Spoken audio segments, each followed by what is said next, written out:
Okay, we're live now. Cool. And my Audacity is up. So, ready in 3, Hold 2. on.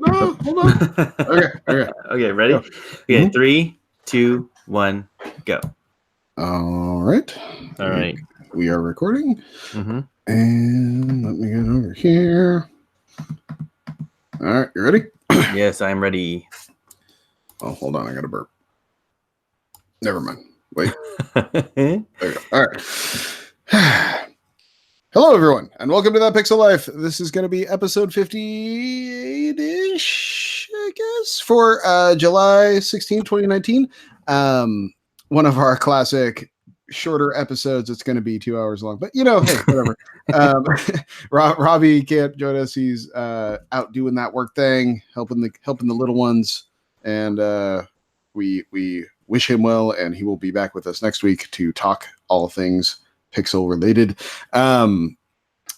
Me and Shannon. Say hi, Shannon. Hello. Hi.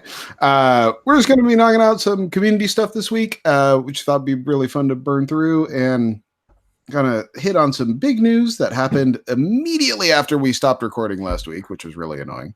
Well, we'll get to that. Nintendo being scumbag. Yeah. Come on, Bowser, get your act together. And it's good Robbie's not here, because otherwise he would just still be so mad at me because I haven't seen Spider-Man, even though Shannon has. But I know, dude. I just bit the bullet and went out by myself. I was all solo, like just dude, got that one in the corner. It's one of those things where, like, the whole like hashtag adulting thing. Mm-hmm.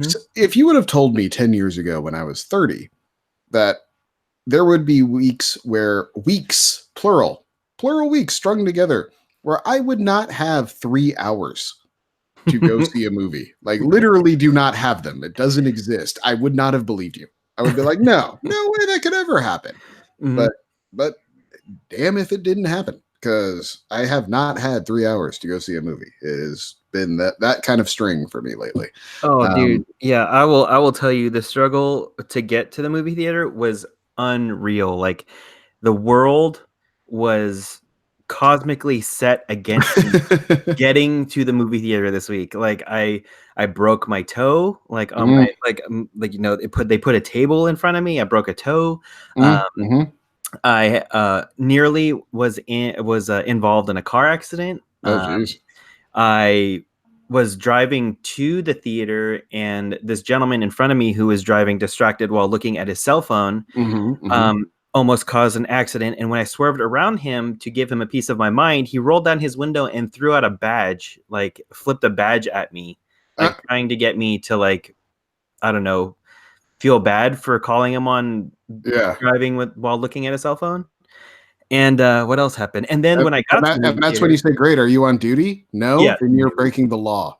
Yeah, pretty much. Yeah, get back in your BMW and drive away. Yeah. But anyway, that was just getting to the theater. I get to the theater, and then the 8:00 showing that I wanted to see was sold out. So then I had to buy a ticket for the 9:00 showing, and luckily there was one seat in the back corner, like a kind of like diagonal to the screen. And I was like, you know what? Like, it was a damn near act of attrition to get here. Like, I am seeing this movie.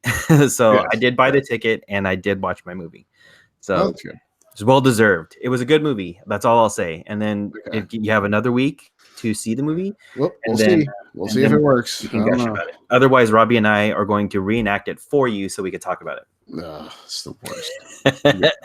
Your analogy this morning had me dying. I was walking down the street laughing. People thought I was crazy. Well, yeah. So that Shannon said something similar in the group chat today with me and Robbie and Shannon, where he was like, we're going to just reenact it for you. And I said, that's the equivalent of when you want McDonald's and your mom's like, no, we can make hamburgers at home. Like that's the equivalent. That's what that is. It's like, oh man, that's not the more is that before I could even say that I wanted to be Mysterio, Robbie called it. I was like, it's a good movie when both of us want to be the villain. That's true. That's a good call. That is a very good call. So real quick, just if you want to head over to thatpixellife.com, I know Josh Faulkner has put up a recent article about highlights, best games so far of the year. Because, dude, we are over halfway through 2019, by the way. Oh my God. It is mid-July, man. We got like 5 months left. Well, Less than 5 months. I don't know what it is about getting older, but I feel like the older I get, the faster the years go. I just don't So, know what it so is. I think I actually have a theory about that. I think it goes to whole like Einstein's theory of relativity, which I know this isn't how that theory works, but still, time is relative to you. So the longer you've lived it, the more you have to gauge against it. So like that's why when you were a kid and only lived a few years, like the years took forever. You know, like it was forever to get to Christmas or forever to get to your birthday. Like I literally think Christmas was last week. You know, Mhm. like it was one of those things like where meanwhile my kid is like, I'm 5.5. And I'm like, you're 5? When did that happen? Like, you know? But yeah, so that's my working theory about that. But yeah, Josh Faulkner put up a great article that reminded me I need to buy a Plague Tale and play that. So thank you, Josh, for doing that. If you want to get at us on the Facebook group, that's probably the best way to interact with us. Head over to facebook.com/thatpixellife and join the group. We're in lots of good discussions there. We're always having fun. And you can get links for this podcast. I mean, you're obviously listening to it, but you can find it anywhere you listen to podcasts. You can get at That Pixel Life. So the big news that dropped, as we switch gears, hardcore. The big news that dropped last week, right as we stopped recording. Well, I mean, it was about 6 hours later or something like that. Was that Nintendo took the cover off the worst kept secret in gaming, and here comes the Switch Lite. Which Yay. Yeah. I mean, Light Switch is such a better name. Call it the Light Switch. Like, come on. No. Yes, Oh, it's way dude. better. No, Hire it's me, all Nintendo. Hire me, Nintendo. Anyway, it's going to launch September 20th this year. The cost is going to be $199.99 instead of $299.99, but that is because it is a smaller system with a smaller screen. There are no detachable Joy-Cons, no rumble, and no TV connectivity. This is a strictly handheld device. I see the pluses and minuses. I think they're going to sell a metric fuck ton of them. Because, you know, the 3DS market is dead. It's just gone. So if, say, parents that are looking at something that no longer has pieces that kids can lose because they don't come off, that kids can actually carry, that it fits their hands, and now they're not also taking over your TV while you're trying to watch Stranger Things or something, I think they're going to sell like crazy. And being $100 cheaper is a huge, huge incentive for that. Yeah, this thing is going to sell like gangbusters, not only for the fact that it's smaller and it's made for little hands. The fact that the Joy-Cons don't come off, like now you can sell like crash cases for it, and you can sell all these other like peripherals for it that are gonna increase the longevity for it. I don't think for like the older audiences it's going to sell as favorably as with like the younger kids. Sure. I would have liked to see with the new Switch, I would have liked to see like a bigger screen. Like maybe not so much increase the size of the Switch, but maybe like give some more real estate to that screen, just to make it a little bigger, especially if you're not going to make it something that you can dock. I already have problems with the Switch now with some of the games that they have. Like some of the fonts are small, some of the menu icons are small. So, I would have liked to see that increase a little bit. But I see where they're going, and yeah, like you're right. Like the 3DS market is toast. Like it's just done. Like, and I think everything's coming over to the Switch. This is what they wanted to do. They wanted to consolidate. Everybody was always talking about how hot the 3DS market was and how much the Wii U market was just like crashing. So now you have a chance to bring everything together and kind of bring it all home into one marketplace, into one appliance. And I think it's a good move. I think it's smart. And, they have a full head of steam, like capitalize on it.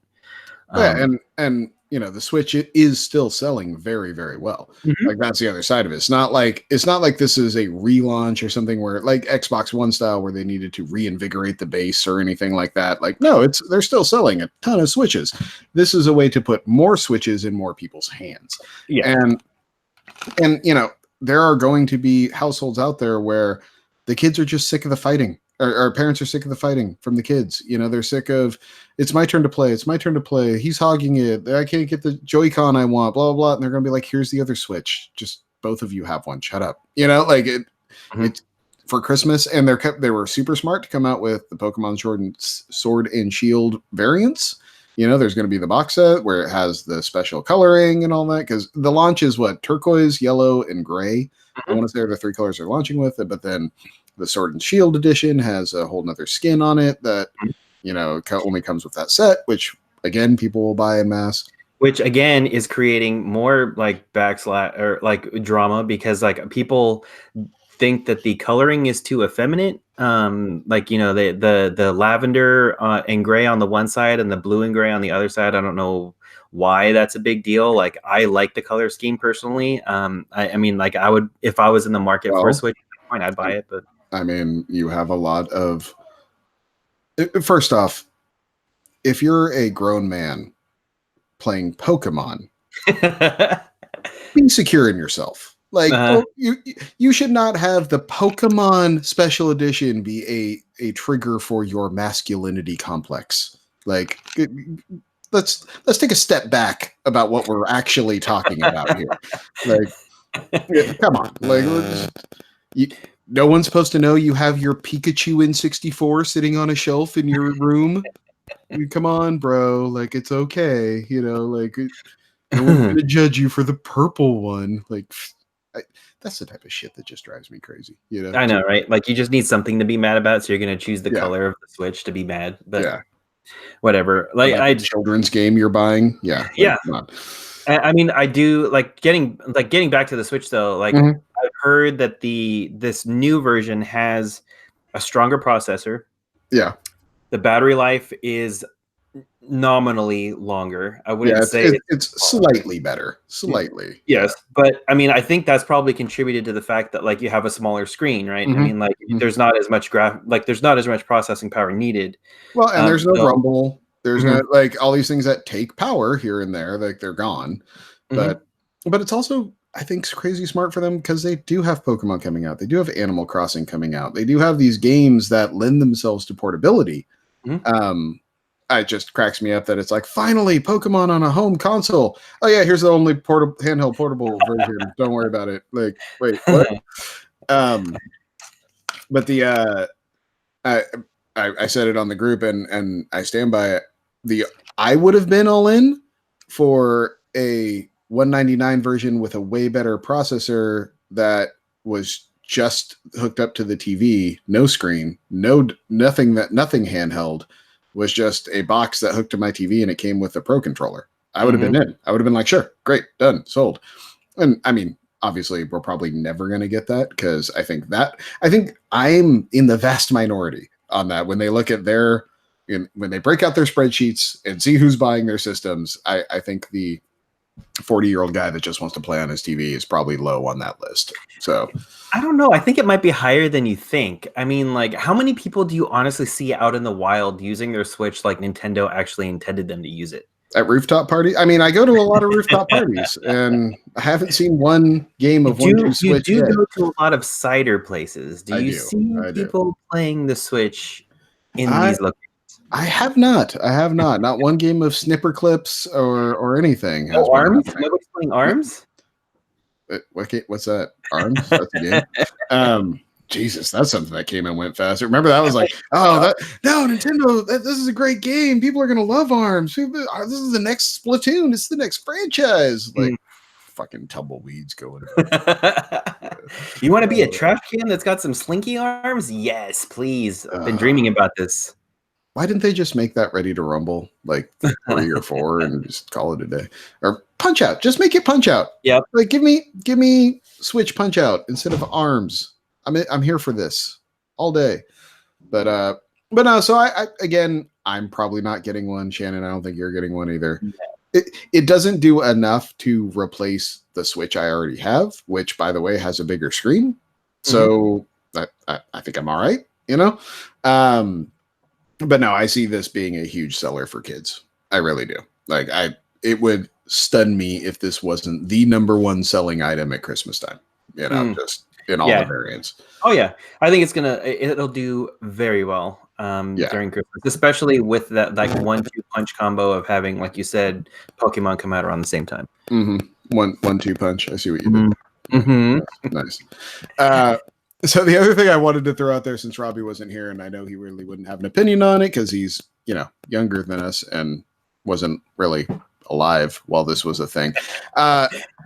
The first mini console that popped up that I actually kind of into, and more like, okay, so I bought the mini NES, I bought the mini Super Famicom, just more for honestly for resale initially, but then I ended up making enough for resale that I kept one of each just because I figured my kids will probably dig these at some point. But like personally, I never really was that into them.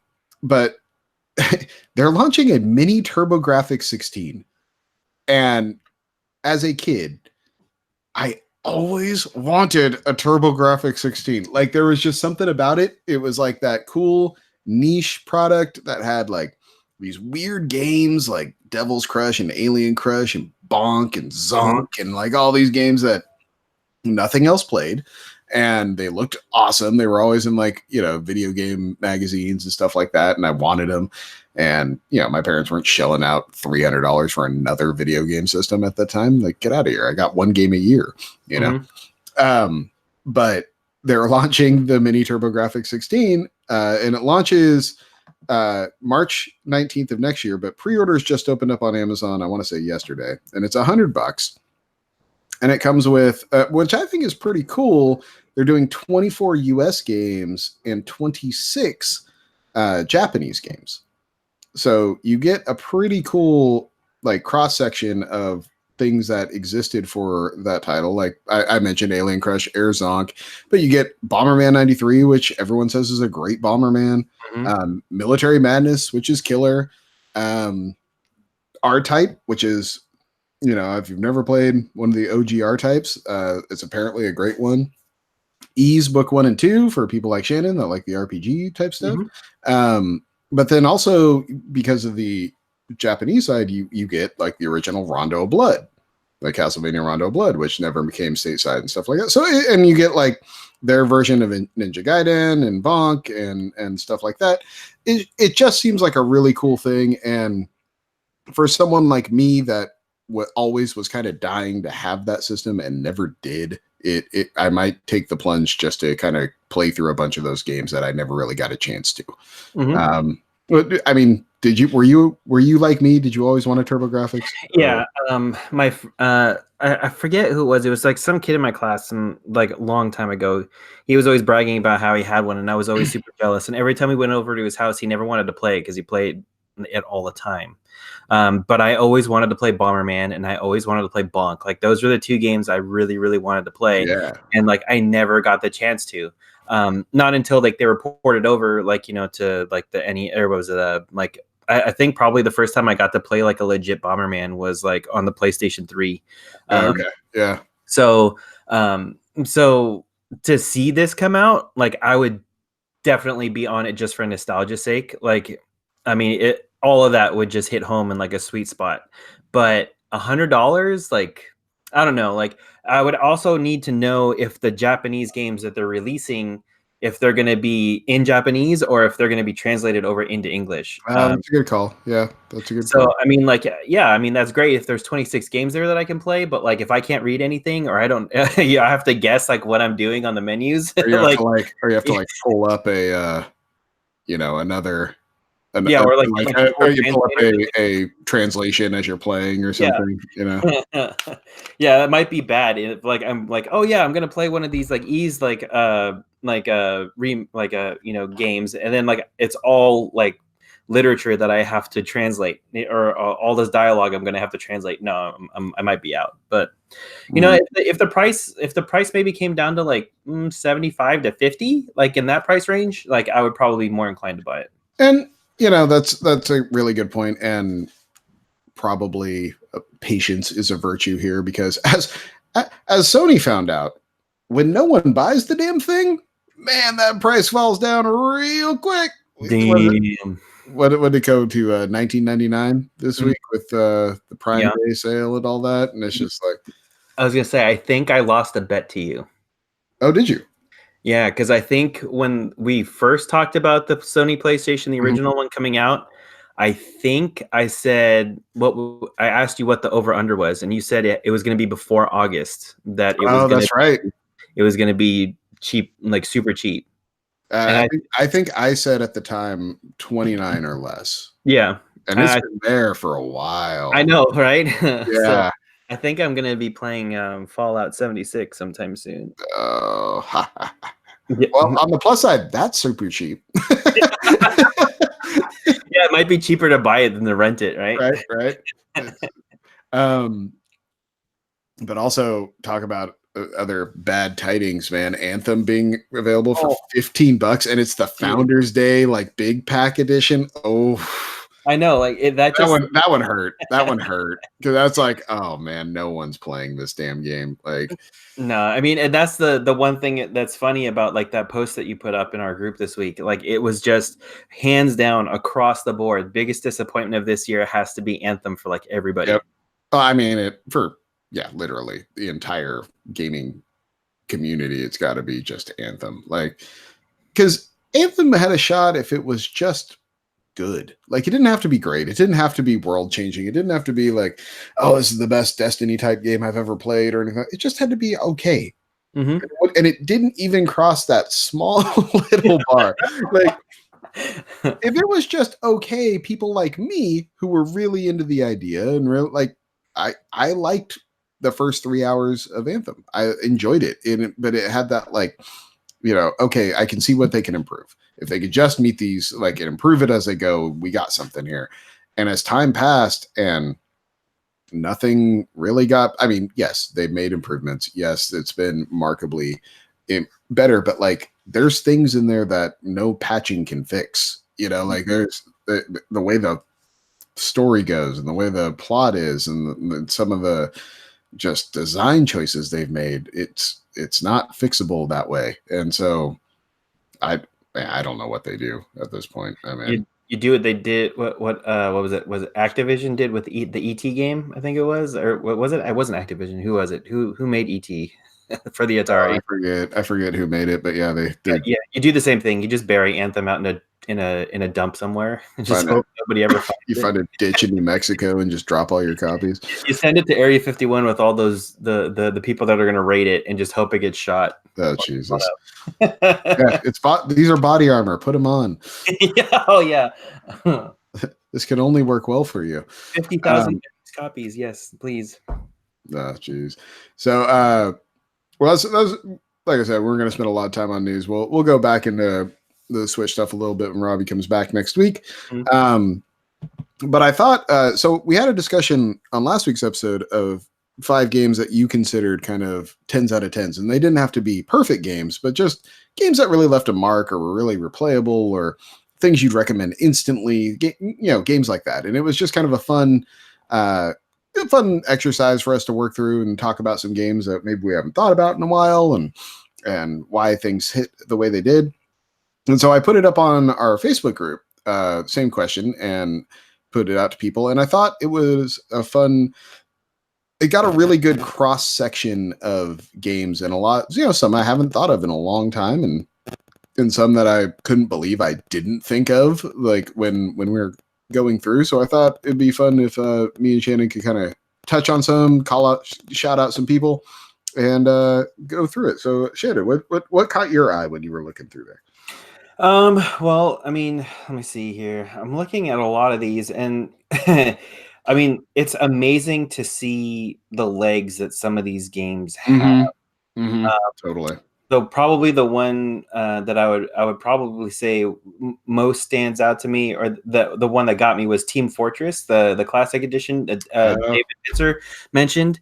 I mean dude, that game is still so in the forefront of like shooters and team-based shooters. Mm-hmm.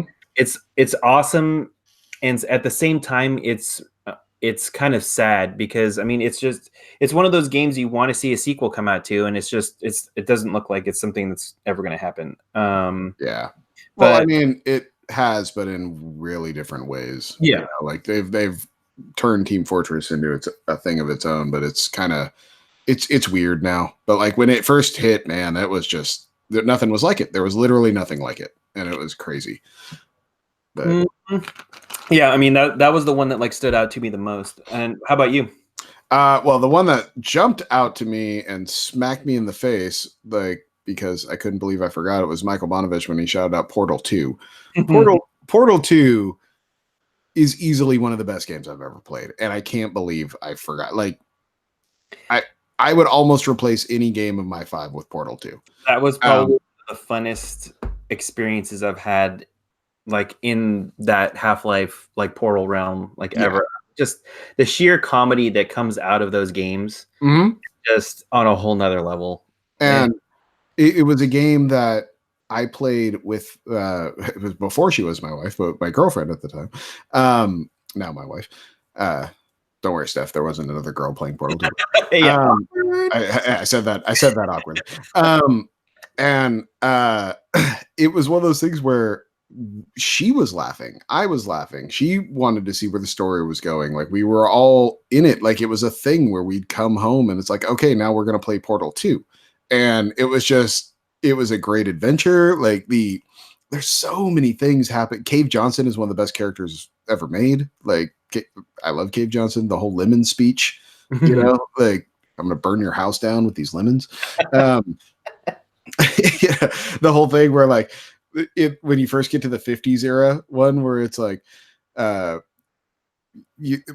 what's the PA say something like, oh, the mantis DNA experiment, please form your line to the left. And then like you go a couple layers down and it's like, so our mantis men take back the facility and grab your gun and go to the door on the right. You know, like it was just like little things like that throughout the whole thing.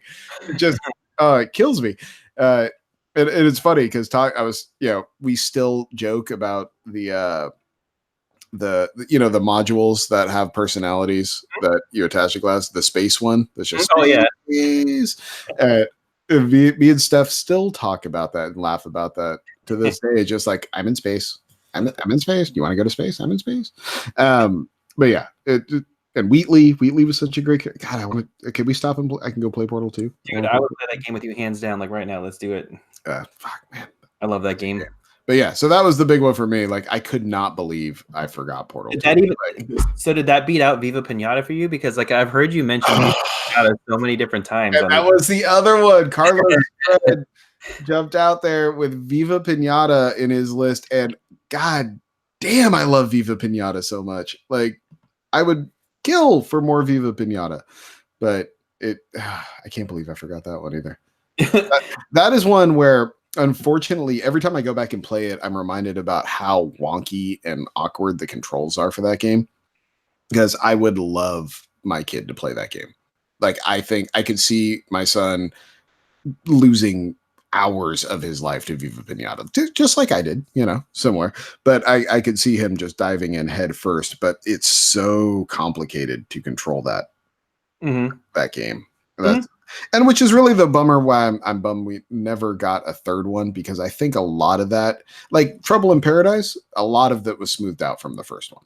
And I think that you could keep going with that as far as controls go. But I just don't think we're ever going to get a third one. And it's so sad.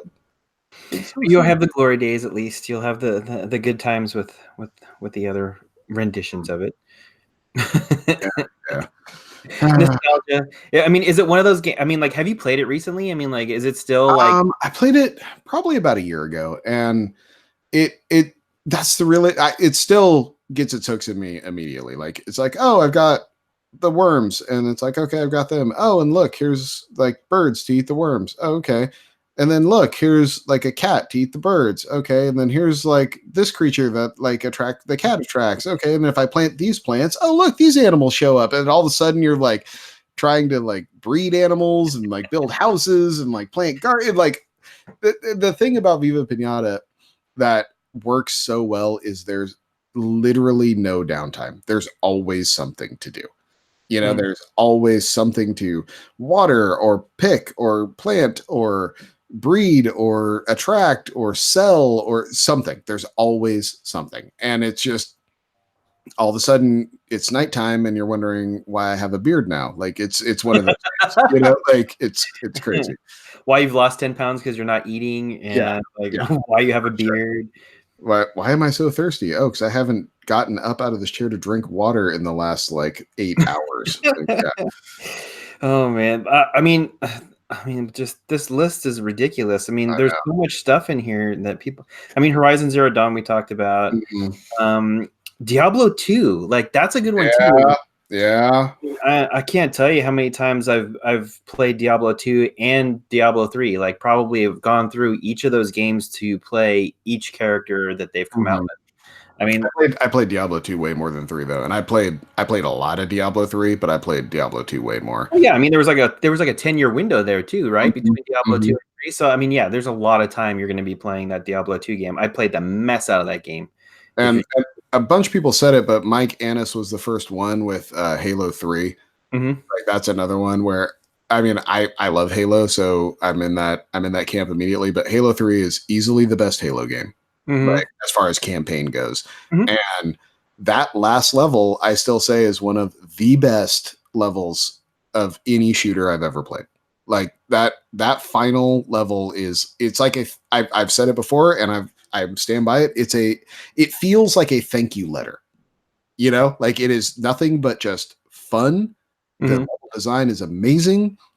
It's exhilarating. By the time you're done with it, you feel like you've actually done something, and it's just a perfect way to wrap up that trilogy. That last level of Halo 3 is a masterpiece as far as I'm concerned.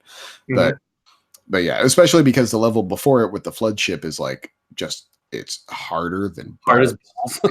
Yeah, it's ridiculous. So yeah, ending on such a high note afterwards, the pods are dropping around you, things are blowing up, you're trying to run. It's fabulous, so good. And then the other one, I am not a Legend of Zelda guy, but Justin Carter, a friend of the show, said Legend of Zelda Minish Cap. Did you ever play that? Oh, that's one if they ever bring back through the Nintendo Online or something, that's a good one to play. Is it?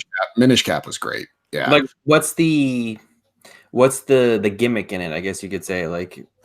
It was just honestly, there's not really much of a gimmick, but it was one of the first, I think it might have been the first Game Boy Color or Game Boy Advance one.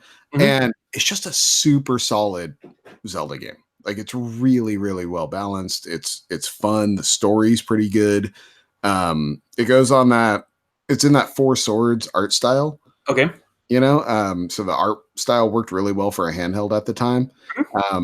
It's one of those ones where I would love to see them bring it back in how they're doing the remake. That name I'm blanking on right now. Damn it. Is Awakening? Link's Awakening? Yeah, Link's Awakening. Oh no, not Link's Awakening. Is it Link? Fuck, totally forgot. Anyway, the one that's coming out this year. Yeah, I think it's ripe for something like that. It would be really fun.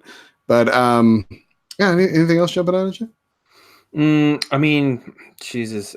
There's just, like I said, there's just so much stuff. Chrono Trigger, I totally spaced on that. Uncharted 2, I mean, that's another one that really kind of got me.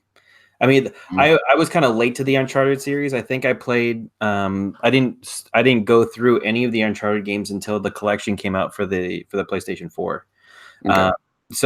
I mean, I loved all of those games. I didn't, I mean, I know some people say that the story kind of got a little crazy, or the controls felt kind of weird in some of the iterations. But I mean, maybe it was just because I went through all of the games in maybe I just basically marathon 1, 2, and 3 all together.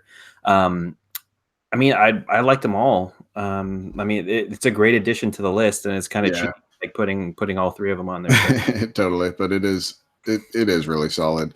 Maurice Quijano, I have to shout out his too, because he put Assassin's Creed 2 Brotherhood on there, which up until Odyssey, that was easy. I mean, I love Black Flag, but Mhm. Assassin's Creed 2 Brotherhood was easily my favorite Assassin's Creed before Odyssey hit. And I mean, it's the perfect balance of the formula that they were building at that time. You know, Mhm. like Assassin's Creed 2 helped a lot, but Assassin's Creed 2 Brotherhood was like really nailed it. You know, like they really got the sense of scope and expanse and travel and the missions were a lot more fun. The Ezio story was great. Mhm. It really pulled you into that timeline, and so I just had to shout out Brotherhood because that was rock solid. Yeah, I mean, I don't know what it was about Assassin's Creed, but like it just didn't hit me right, like between the first one and the second one. So I didn't really play anything until Black Flag, and then yeah, I played maybe Odyssey for maybe like 4 or 5 hours, and then Mm-hmm. I think I just got overrun with other titles that were coming out at that time, and I never went back to it. So I don't know if I want to. I don't know if I want to though. I mean, like it's Yeah, good. yeah. It's a great series. Don't get me wrong. Like before people start attacking me on Facebook, like don't get me wrong. It's great. It's just I don't think it's not my style, and I don't know Sure. what it is that doesn't hit me right about it. Because like I could see the work that went into it, and I can see how beautiful it is. It's just not my. It's just not in my wheelhouse. You know what we should do is I should give you Odyssey to play, and I should borrow Devil May Cry 5 from you, and we can Mhm. do like a disc swap for a Oh, couple for sure. weeks. Because you should play Odyssey. Odyssey is it's one of those games where it, it's great on its own, but for an Assassin's Creed game, it's like a stunning achievement. It's really really good, and it's one of those things where I could see where someone that was really sick of the formula would kind of be surprised by how different it is in a lot of ways. Mhm. But it's the story, the play, the map, everything about it is been refreshed, and it's really really really good. So yeah, we should do that swap because I want to play Devil May Cry too. Nice. So, the last one I wanted to shout out before we move on was a friend of the show, Matt Hacksaw Sattler, Streets of Rage 2 on the Genesis. Man, have I played that game some hours in my life. Like, good lord, did I play Streets of Rage 2? I mean, That was like a special treat for me because I never had a Genesis. So like okay. if I went over to a friend's house and they had it, then we'd play it. But like yeah, it's just I don't have as much of a fond memory of it as you do. But Yeah, I mean, I could. There was times in my life that game, Mega Man 2. There were some games where I probably could play them blindfolded. Like I played them so much, like it was ridiculous.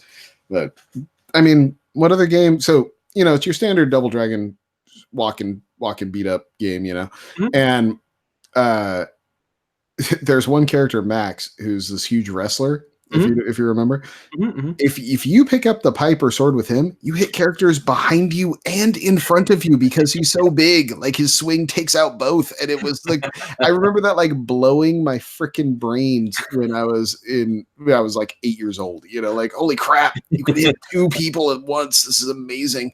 But yeah, no, I love that game. It's one of those things like sure it's aged, it's from an era, but man, is it great. It was so Mhm, good. mhm. Um,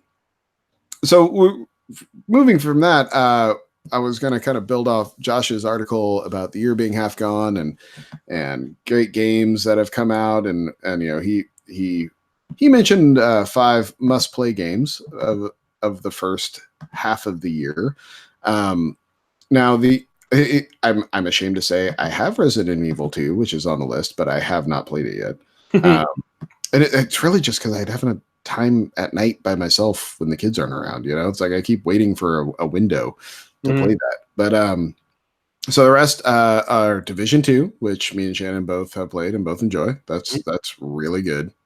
If you haven't picked up Division 2, like grab it on a sale or something because that game's good. Like that's a great shooter. Like the guns in that game feel so amazing. mhm. Um, I mean, you had anything to Division 2? Um, I'm still playing it. I mean, like, right. That's the first thing. Like they came out in February, we're both still playing it. So yeah. that tells you something about it right there. Yeah, I mean, there's just something about it, like the way that it's structured, the way that it's set up. Like you can play for like 10 or 15 minutes and feel like you've accomplished something. Like you don't have to feel like you just wasted a bunch of time not doing anything constructive. Mhm. Like you can always like take out a control point, or you can take out some propaganda, or you can increase your you can close out some projects by like saving some hostages. I mean, like there's stuff littered all over the map. Like you don't have to go out looking for something. Something's going to find you. And you know, that's fun. You don't, there's no I mean, like even without the multiplayer, even without the infected zones and the skirmishes, like without all that stuff, like there is a substantial amount of game here. Mhm. And like and like it's kind of like got that, not necessarily like the story driven like near, but like once you beat the game, there's more that opens up. Like more happens in the world, and that's when like your character development really starts to happen, and like 4 new classes open up. So like, you know, it's a pretty. I mean, it's great, and I want to get to that point. So like, you know, I enjoy playing this game. I look forward to it. Like, I don't feel tired, or I don't feel any of the guns are repetitive. Like they all feel different. They all have their styles, and they all Mhm. help you depending on the like the environment you're in. It's always good to have like a shotgun and a sniper rifle and a submachine gun and you know, a standard rifle. You know, I always have one of those like loadouts going, and they've done so much to clear up some of the jank from the last game. Mhm. So you know, the enemies seem a lot less bullet spongy. You know, But the converse is there's a lot more of them now. yes, yeah. And Holy crap, you get swarmed sometimes in that game. strategy is Yeah. important. Like you don't just run in guns blazing like you did on the first one and Oh just like, no, it you know, is a cover shooter now for sure. Like you need to find that cover, and that cover breaks, and then you need to go. You need yeah. to go fast. And like where I'm Yeah. at right now, like I mean, you got these like I mean, like you have your little drones, and like they have their drones with like saw blades on them that like Yeah. if they hit you, like you bleed, and you got to run and find high ground to hide behind. So it's not just cover anymore; it's high ground and cover, and Mhm. like make sure there's no ramps for these things to go up. Like you need to make sure that there's stairs there. You know, it's a good game. Like it makes you think a lot more. There's a lot more like shoot at cover and then move in cover. Yeah. You can't just stay in one place anymore. So yeah, I love it. Like Division 2, hands down, probably one of my top gems of this year. So we've talked about Plague Tale before. That's also on this list. I've been told by multiple people that I, of anyone, would absolutely love this game. So I just need to pick it up. I just haven't yet.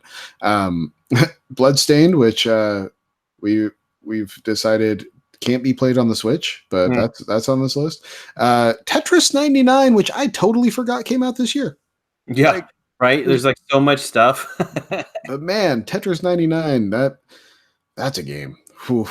And that's a game where I discovered real quick that I'm not good enough at Tetris to hang with like the big boys. Multiplayer sucks for that, right? Like you think you're doing Yeah. pretty well in any game, and then Right. all of a sudden you just get murked. Like, In like 5 seconds, you're yeah. like, wait, what? Huh? Why is my whole board? Oh, You see like 6 arrows pointing at you in the beginning of that match, and you're just yeah. like, damn it. Like, how did they know? Like, how do they know? I'm not that good, guys, I swear. Don't look at Yeah. the board. Like, go attack someone else. I'm just Yeah. gonna be in the corner. But and like, you know, most of the time they're just doing it because like the computer automatically chooses them for you to target. So like all these people are just like, and then like, you know, you get like those random people that are just like, I'm just gonna arbitrarily choose this dude that everybody else is going up against. So Right. and you're just like, dude, this isn't fair. I suck. Like you're gonna find out that your efforts were for naught. Like I'm gonna kill myself here. You're like, great, you fucking nuked the new guy in 5 seconds. Like, great. Feel good about yourself, do you? All right, yeah. that was like when I was playing puzzle. I love playing Puzzle Fighter on the original PlayStation. Mm-hmm. And at the time, I had this girlfriend who was just like, oh, I don't play video games. I'm not really good at video games, blah, blah, blah. I was like, oh, come on. I was like, this is kind of like Tetris. Everybody plays Tetris. You like puzzle. You'll like Puzzle Fighter. And she proceeded to kick the ever living crap out of me. Like every match that we played. And I was like, have you played this game before? And she was like, yeah, at the dorms, like there was like like a bunch of people would play this every Friday night, and I got really good at it. Like I just kept practicing, and I was like, oh, so you just kind of like, it was like a ringer, like you're just like, we're like, oh, I've never played this before, tee hee hee, murder. Yeah, right, totally. Like, I don't trust anybody with puzzle games anymore. Like it's no. I'm not good at them. I'm not good at those. That's funny. Yeah. Okay, so we put it to the group, Facebook group, and said, what were your highlights, lowlights, etc. Got a lot of good replies. Was it Mike Miller who threw out as a highlight Travis Strikes Again, which I again forgot came out. I haven't played it though. Have you? No, I have not. I've seen it, but I haven't. I've never really gotten into that series, so like I don't. Yeah. It's not something that like was really high on my list, but it's something I've always wanted to try to get into. And I think that's going to be on my, like, if I see it for a cheap price. Yeah, type of thing. Good. But like right now, like this month, like all the games for the Switch that I've wanted to come out are coming out. Like Marvel Unlimited Universe, like 3 Fire Emblem, 3 Houses comes out like the week after. So like between those 2 games, I am probably not going to be playing much of anything else for a while. Right. Yeah. What I do have to say, what I found funny was on the lowlights, almost everyone was like Anthem.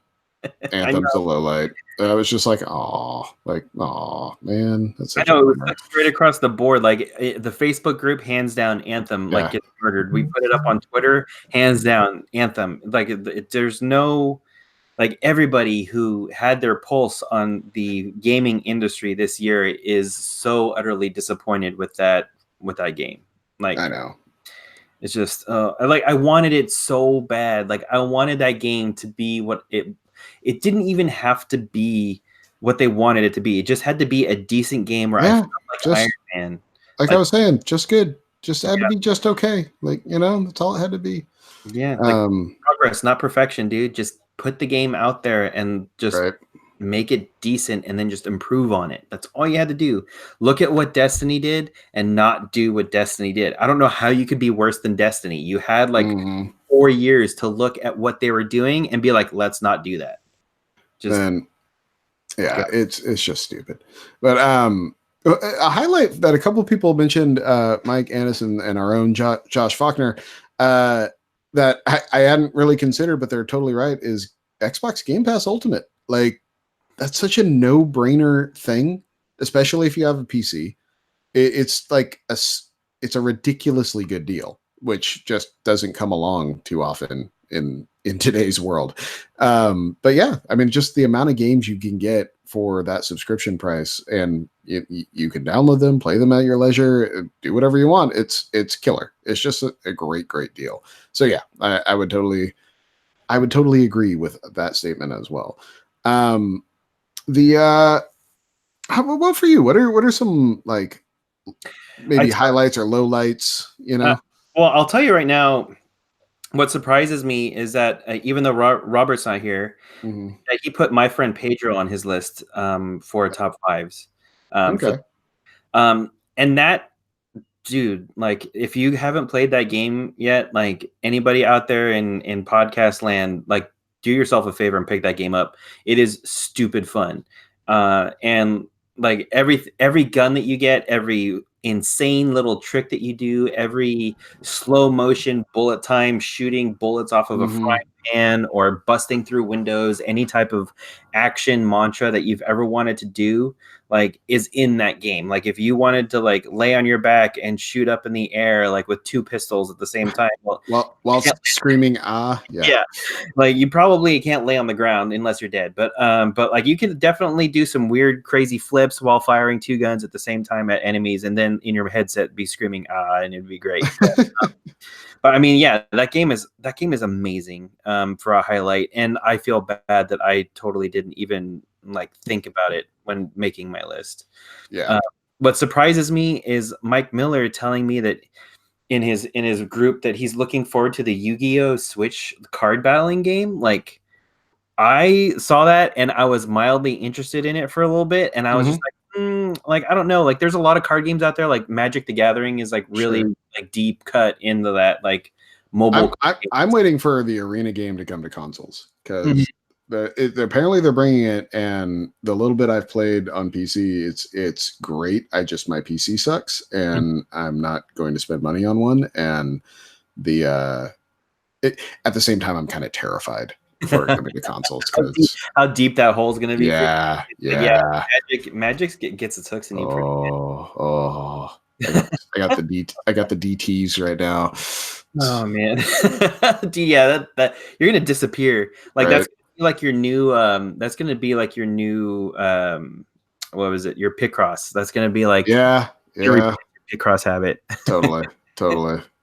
Oh man, I don't know what else is on there. I mean, like, there's so many games that everybody recommended for their list. It was pretty impressive. But yeah, I mean, like the two things that stand out for me are like everybody pretty much unanimously said the Game Pass for Xbox. Mm-hmm. God of War was another big one. Like a lot of Yep. people A lot of really people like rallied behind. picking that one up for the first time. Yeah, so that made as it should, made a pretty big impression. And then as far as what people are looking forward in the future, a lot of Borderlands 3, a Mm-hmm. lot of Pokemon, which should be expected. Also Gears 5. I mean, I'm really looking forward to Gears 5, but I was surprised that so many people were like, Gears, give me Gears, and it's going to be really interesting to see when that game hits. I know they're doing a public, or if you have Game Pass anyway, it's a basically like a beta this weekend for their multiplayer Nice. that you can download and join in and kind of get into that. I'm unfortunately going to be away all weekend, so I will not be able to check that out. But hopefully, someone, Shannon, Robby, can play that and report back. But it kind of there's some things that I had forgotten. Like I honestly, what was there was a game here jumping out. This makes for great radio, by the way, while I'm sitting here like trying to find the thing that I'd forgot. Oh, the 13 remake. I Mhm. totally forgot that was coming out. Like totally forgot that was coming out. And it Mhm. was like, oh, I kind of hope they nail it because that game was a lot of fun back in the day. But it's one of those you can't go home again games. Like it was great on the PlayStation 2, but things have changed a lot since then. So I'm hoping the update works and it's not just a straight across the numbers refresh, Mhm.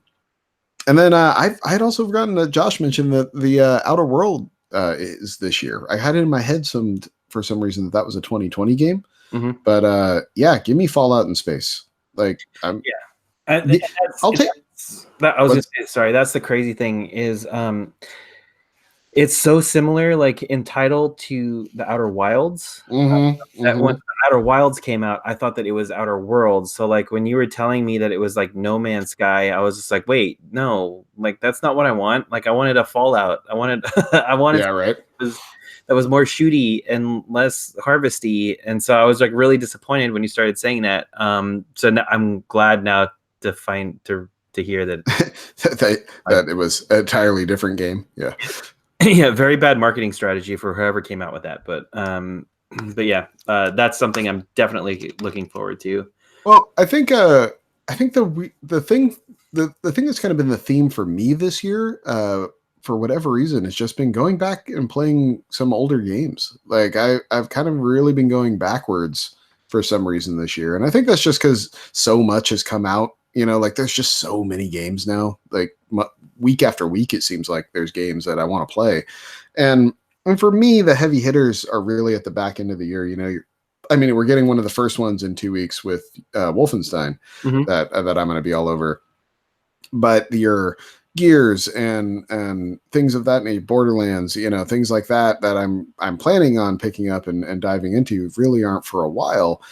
Even the Luigi's Mansion and Link's Awakening and stuff like that. That it is Link's Awakening, by the way. I'm just we, but like stuff like that isn't a shooter heavy, but it's still they're not for a couple months, and I've kind of just really taking this time. Like I've gone back to Jurassic Park Evolution, which I've really been getting back into and enjoying. It's totally scratched that RTS itch for me. Mhm. Consoles. Hollow Knight was a fun adventure. You just games that like I'm either Odyssey, putting a lot more time into Odyssey, just stuff that I maybe just didn't stick with that long the first time around, or just missed altogether. I'm having a real fun time kind of digging back through. Like I said, I still need to play Resident Evil 2, and I still need to play Shadows Die Twice. I have both those games. I haven't even cracked them. So yeah, it's interesting. It's interesting this year for me. It's been a weird one. I know you spend a lot more time on the Switch than I do. Yeah. So you've been playing a lot more newer stuff. Well, yeah, it's definitely been the year of Switch for me. And like I feel bad for my PlayStation 4 because it's sitting there and it's saying, "Come on, dude! Like, there's some great games here. Like, let's go back into the Division. Let's go into Horizon Zero Dawn because you got a pretty good amount of way into that game and like you were enjoying it and you just stopped because there were other games that you wanted to play with and." Your son was born around that time. So like, I'm like, yeah, okay, that's a legitimate reason to go back and play you. But, like, meanwhile, your Xbox is like, I'm still here. Yeah, I'm in the closet. Help, I'm like, you shut up, stay in there. But yeah, like the Switch is where I want to play my games right now. Like that's where I can play it. It sucks that the processing power is going into the new one, and they could have easily probably put it into the one that they sold initially in the first wave. Well, and they are doing a relaunch, or not a relaunch, but a refurb of the guts on the standard Switch quietly. Like apparently that one has a little increased power or whatever, that like the Switches that are going to be sold around holiday this year, even though like aesthetically from the outside they're exactly the same. Apparently they have a better processor in them now or something like that.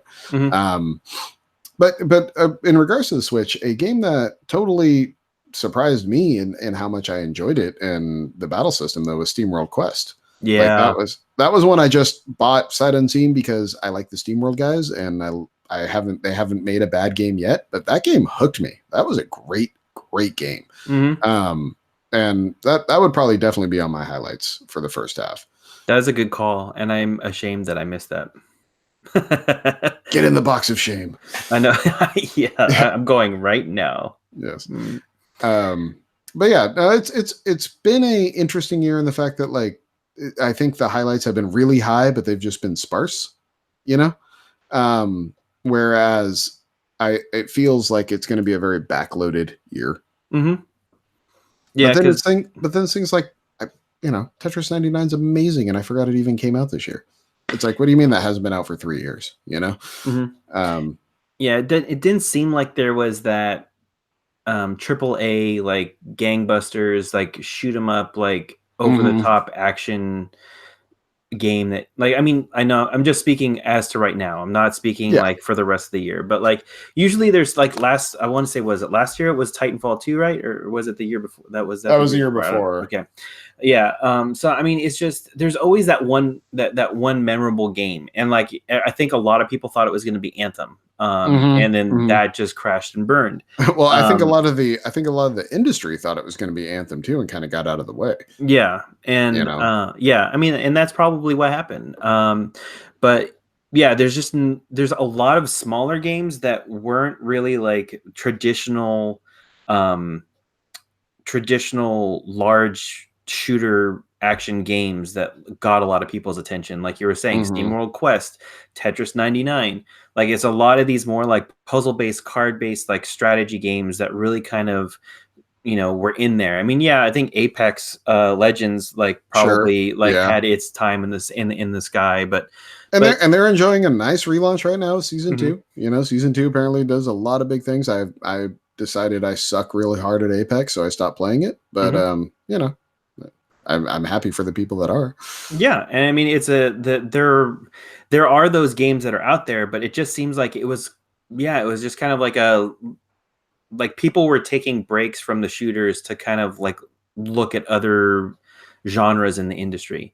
And it was refreshing. It was a nice little change of pace. But yeah, I'm ready to get back into something that's got a lot of action and shooting and explosions, and I'm ready for my Borderlands 3, and I'm ready for my next Call of Duty because I skipped out on the last 2 years of Call of Duty. And this looks like the one to get back in. Yeah, so. and it's got its hooks in me, and like I mean, like from what I've seen on the you know the trailers and the demo or the footage, like it's definitely something I want to play. So I'm excited. And I mean, I know it's established that you hate the franchise, but I mean, Doom Eternal is going to be amazing. Like, dude, I don't hate the franchise. I mean, I know you are huge anti-Doom around here, but that game is going to be something. Just do something to keep it fresh. I mean, like you got to do more than give me a grappling hook to shoot my way through enemies. That's all I'm saying. Just make it a little, just give a little pizzazz, man. Like it's like I don't even know you. It's just, that doesn't mean I'm not going to play the dude. Like it was a top 5 list out of all the games at E3, and it was number 5 on my list. That doesn't necessarily mean that's too low. That's way too low. I'm sorry, that's too low. No, it just means that there were 4 other games that were better, in my opinion. Yeah, like the 80th edition of Fire Emblem that you're going to play. Like, come on, man. Yes, I have no problems with that. Choose your words carefully. Oh man. Jesus Christ. Come on. Doom is so much better than Fire Emblem. What's wrong with you? Dude, come on. It's the no, it's just different. It's just I like how you reined it in. You're like, mother. No, it's not. I'm learning to take breaths before I say things. I took a breath and counted to 10. Gusraba. Remember. Namaste. So I guess that's really kind of our shows. We just wanted to touch on, things that we enjoyed from the first part of the year, things that we've enjoyed, throughout our gaming adventures as a community. I've had a lot of fun reading the posts, and like I said, made me think of a lot of things I hadn't thought of in a long time, or brought up games I had totally forgotten are coming, and things of that nature. It was a really fun week on the boards, and it was a good recap, I felt, or a good time to recap it. So we got next week is going to be a proper show with all 3 of us. We are going to talk Spider-Man. We are going to talk Spider-Man. We are going to talk what was the game? Marvel Ultimate Alliance, right? Mm-hmm. Yep, that comes out on the 19th, and I'll be playing that on Friday. I'm going to bore you all to tears telling you about my Jurassic Parks and how amazing they are. And no, I won't do that. But seriously, they're amazing. If anyone else is playing that game, get at me, because we can do some things. Quit trying to whore out your dinosaurs. Hey, I am the host. I have the microphone, so you will do anything I say. I'm gonna let you finish, but I'm just gonna say right now. Yeah. I'm gonna let you finish. But Roller Coaster Tycoon was way better. But yeah, so I think that's what we got this week. Shannon, you got anything to add? No, dude. I just want to commend our Facebook group, because you guys are just participating, and you're so positive and inclusive. And I gotta give Mike, what is it? I'm gonna probably butcher your last name, Mike Annis. Dude, he recommended 5 of his friends to jump in the group today, and they've been super active. So props to our crew, props to our our little Facebook group over there. Just keep keeping in just keep having fun and giving us your thoughts and what we're doing that's right, and what you think we could be doing that can improve our podcast here, and we'll try to make this an awesome show for you guys. And also, since we're doing community shout outs, Mike Miller also shares my love of dumb creature movies, as focused by his showing us his Sharknado box set, which I really, really appreciate. God. It's nice knowing I'm not the only one. And also, just our if you're on the boards, our resident insane man, Jordan Derringer High, it got his 100th platinum, which I have one.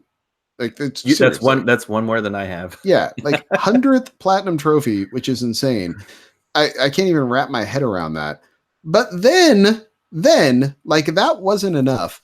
Posted up a screenshot from Resident Evil 2 where he beat the game in hardcore mode in 1 hour, 52 minutes, and 24 seconds. Like, and he's like, well, I just skipped all the cutscenes. I'm like, who cares? Yeah.